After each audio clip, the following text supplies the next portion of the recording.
What? Project report erase అయిపోయిందా? అవును sir. My God, కొంపలు అంటుకుపోతాయి. ఈ విషయం పెద్ద ఆయన తెలిస్తే మీ పని అవుట్. డాడీకి తెలియకుండా నేను మేనేజ్ చేస్తాను, కానీ మీరేం కదా. లేదు సార్, ఎండి గారి దగ్గర నేను ఏ విషయాన్నైనా దాచలేను. అమ్మా రమ్య, ఆ ప్రాజెక్ట్ రిపోర్ట్ ప్రింట్అవుట్ తీసావా?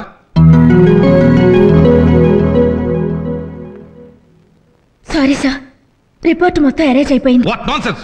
మీ డ్యూటీ మీద మీకు రెస్పెక్ట్ లేకుండా పోతుంది. ఏం జరిగింది సార్? అదేనయ్యా, మన కొత్త యూనిట్ కోసం బ్యాంక్ లోన్ అప్లై చేశాం కదా, దానికి కావాల్సిన ప్రాజెక్ట్ రిపోర్ట్స్ ఈ రోజు 10:30 కల్లా బ్యాంక్ పంపాలి. అవును. తీరా ఇప్పుడు లాస్ట్ అవర్ లో కంప్యూటర్ లో రిపోర్ట్స్ ఎరేజ్ అయిపోయినాయని ప్రాబ్లమ్స్ చెప్తున్నారు. ఇందులో ప్రాబ్లం ఏముంది సార్? అదేంటయ్యా, కంప్యూటర్ లో రిపోర్ట్ ఎరేజ్ అయిపోతే ప్రాబ్లం కాదంటావేంటి? సార్, కంప్యూటర్ ఎరేజ్ కావచ్చు, బ్యాక్టీరియా అటాక్ చేయొచ్చు, ఏదైనా జరగచ్చు, కానీ మన బ్రెయిన్ లో పవర్ మాత్రం ఎరేజ్ కాదు. రమ్య, ప్యాడ్ తీసుకుని నేను చెప్పి నోట్ చేసుకో. Unit building construction area cost 80,90,350 rupees. Outer area cost 35,40,726 rupees. Construction cost 1,20 lakhs. Correct గా note చేసుకుంటున్నావా? Yes. Proceed. Furniture 50,16,421 rupees. Machinery 1.80 lakhs and 50,000.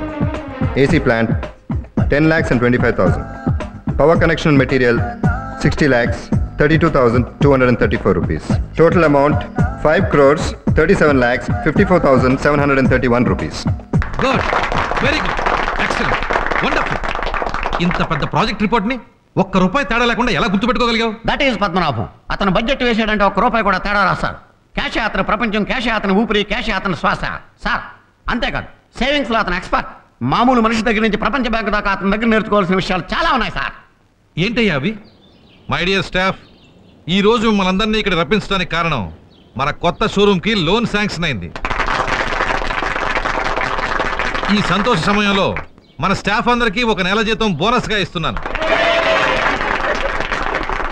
ఆ రోజు ఆ ప్రాజెక్ట్ రిపోర్ట్ బడ్జెట్ ని పద్మనాభం గుర్తుంచుకుని మనందరికీ చెప్పుండకపోతే ఈ లోన్ శాంక్షన్ అయ్యేది కాదు. అందుకే మిస్టర్ పద్మనాభం గౌరవార్థం ఈ రోజు మీ అందరికీ ఈ ఓషన్ పార్క్ లో విందు అరేంజ్ చేశాను. Enjoy your self. సార్, బోనస్లు ఇచ్చారు, బానే ఉంది, భోజనాలు ఎందుకు సార్ వేస్ట్? బాబోయ్ పద్మనాభం, మమ్మల్ని కాస్త భోంచేనివయ్యా బాబు. అలా అంటావేంటయ్యా? అవును సార్, సొమ్ములు ఊరినే వేస్ట్ చేయకూడదు. బాబు, ఏం చేయాలో నీకు బాగా తెలుసు కదా, మాకు కూడా చెప్పు, నేర్చుకుంటాం. చెప్పవే పద్మనాభం. చెప్పు.